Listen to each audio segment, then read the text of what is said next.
Yeah, give you a quick market update. Turbulent times. We needed some turbulent content. Things have been changing really quickly. Trump just crossed his first 100 days in office. Started off okay, got a lot more turbulent very quickly in the past few weeks. One of the things we talked about in the previous episode, but also just in general, we like to try to stay as objective as possible as we can here. So I think overall on this show, we've taken a pretty optimistic view on the success of Trump and some of these policies, but you really can't ignore some of the cracks that have begun to form basically in the past month or so. I think following some of this economic data as it comes out is going to be more important than ever. This week, the major thing was we had the first read of first quarter GDP growth. So that's a big one. People always watch, obviously, it only comes out once a quarter. Q1 25, he was in office most of that time, just over 2/3 of that amount of time. You can argue if that's really attributable to him or not. But anyway, another data print that we got was the monthly trade deficit data from the census. So just briefly here from this page, we can see last month it was 148 billion. This month it rose to 162 billion. So that's net imports outweighing net exports over the month of March alone by 162 billion. So we don't have the full context here just from this one print, but if we look at a longer time series, that monthly level actually rose to an all-time high. So what does that mean? With all these tariffs upcoming, some of them have gone into place, many of them have not yet, many of them might not at all, but they're on the horizon. So everyone has been front running some of the tariffs, increasing imports a lot more, building up and stockpiling inventory before tariffs go into place, before those prices on those goods of your inventory goes up. So that's pushed the monthly trade deficit to an all-time high. This was earlier in the week, and then a couple of days later is when we ultimately got that GDP print. So just going back to our Econ 101 a little bit, the major components of GDP is domestic consumption, government spending, investment, net exports, that's value coming into the country, that adds to your GDP. And then your net exports, those are things that you're paying for, that subtracts from your GDP. So Luke, just given that very simplistic view and how drastic this increase in the net trade deficit, how do you think that first quarter GDP came out? I don't know, but I think there's a little dash in front of the number. This is Q1 25. This value here, this came out to negative 0.3%. And to be clear, yeah, the reason that's because the expectation is that people are buying a whole bunch of stuff from abroad, expecting it to go up in price. So I think like an episode or two ago, we said, if you wanted that iPhone, you got to go buy it now, because a lot of people are doing that. And that's going to put downward pressure on the GDP numbers because the net export number feeds into GDP. And it's a negative. It's a huge negative now. From that alone, that's brought a pretty good rate of GDP growth over the past 6 quarters here, or 5 quarters before that we can see here, into negative territory. So technically speaking, some economists say that a recession is defined as 2 consecutive quarters of GDP contraction. One more of these, 1 quarter from now, that could technically mean that we are in a recession. Just like that. If we look at this breakdown, then this is the total, and then here are those 5 components that I briefly mentioned. So just looking at this consumer spending and investment, these things are pretty strong. That's over 5% just by those alone. Government spending's come down a little bit with the DOGE efforts. Exports, not much change, so pretty much the norm there. But then it's just this imports was almost minus 5%. So it just completely wiped out, and then some, all of this pretty solid investment and consumer spending, despite the pullback from DOGE going on.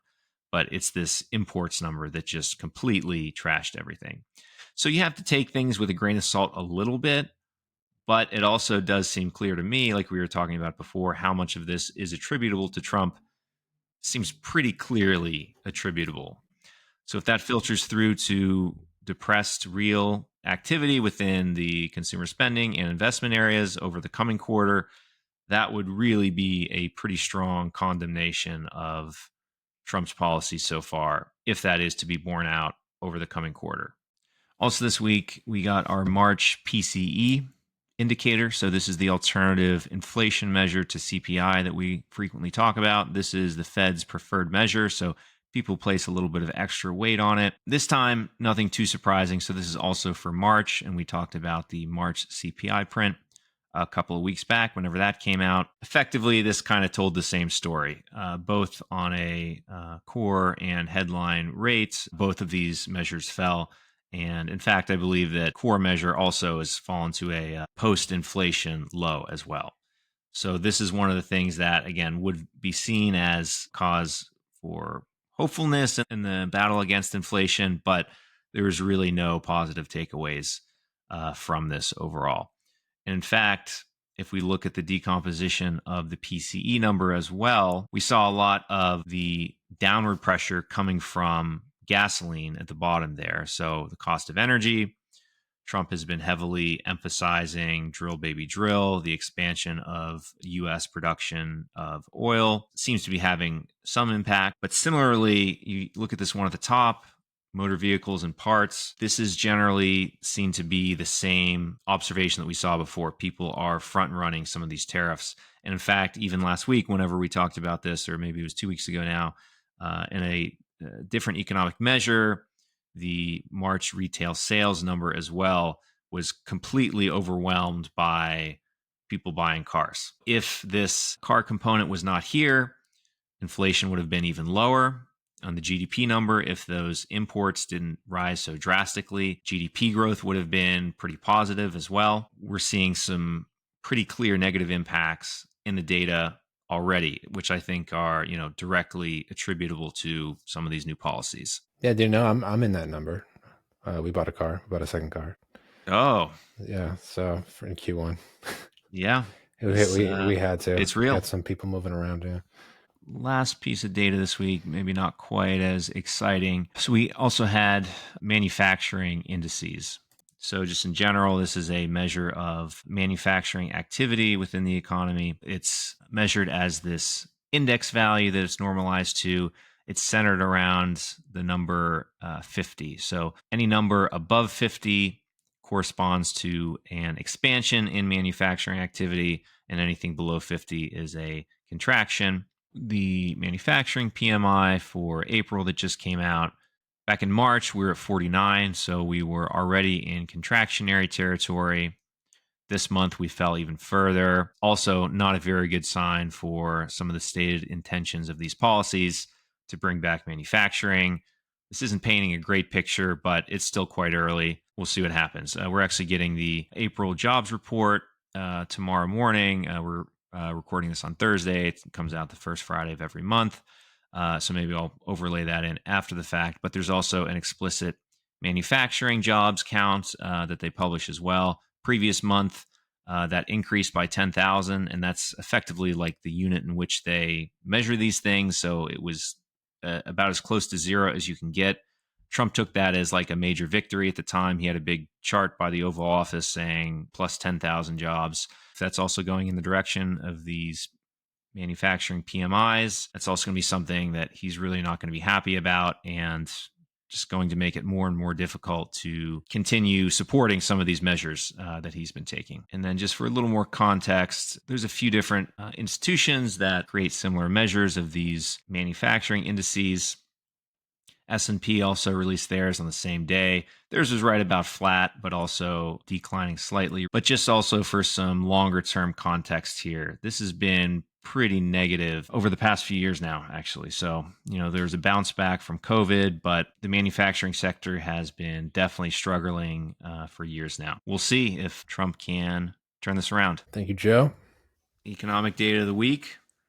Hopefully it's helpful. I think we are demoting this, though, from an episode to an update here, but hopefully that will please one of our viewers. Yeah, no, it's a good point. I guess you can't really call it a podcast if it's just me kind of rambling about a few numbers that came out over the week. Oh, I don't know. Yeah, honestly, this isn't really even a podcast. That might be kind of hurting us. People are kind of sick of podcasts. This is really like a show. Maybe we got to change that. But yeah, we try to do one episode a week, or we do one episode a week. And sometimes more if there are some interesting market updates that we think you should know about. This is going to be a market update. We're not going to be the root of all evil show. A lot of changes going on here. Yeah. Yeah, we're learning. I think what we said we're aiming for? We're aiming for like episode 100 just to be like the final product or something. Something like that. I'm just, Episode 50. I mean, we try to get a little better every episode. yeah. Um, Just like in my mind, I'm like, I want to get to 100. Like, it's just doesn't mean anything, just a psychologically round number. But at that point, I'm be like, all right, I'm a podcaster. I've been around, I've been doing this. I know what the deal I mean, is. one a week to get to 100. Yeah, 2 years. Although a little more because we did we tried putting like 2 episodes every week for a little while, and then it was Well, that's kind of like what these things are. I've been trying to pad that number up here, but really, yeah, making a break, you're keeping me honest, making a so definitely break, appreciate that. making a break for that. It's E100. it's going to make it all the more meaningful whenever we do get there. Yeah. Now I'm looking forward to editing this one we just recorded for mine. I'm going to try including a jangle. I'm going to grab one. I'm going to grab one of the ones that you sent, just a little 3-second clip of one. I'm just going to start playing with it. It's not the final thing. Yeah. But, Good. Yeah, definitely. sure, just try I it. have promised you to get you things, and I just haven't. But it's on the It's a to-do list. marathon. It's a The to-do marathon. list just keeps growing. One of these days. It's a marathon, man. It's a marathon. All right. Well, thanks for tuning in. I'm Luke. And I'm Joe. See you next time. See you next time.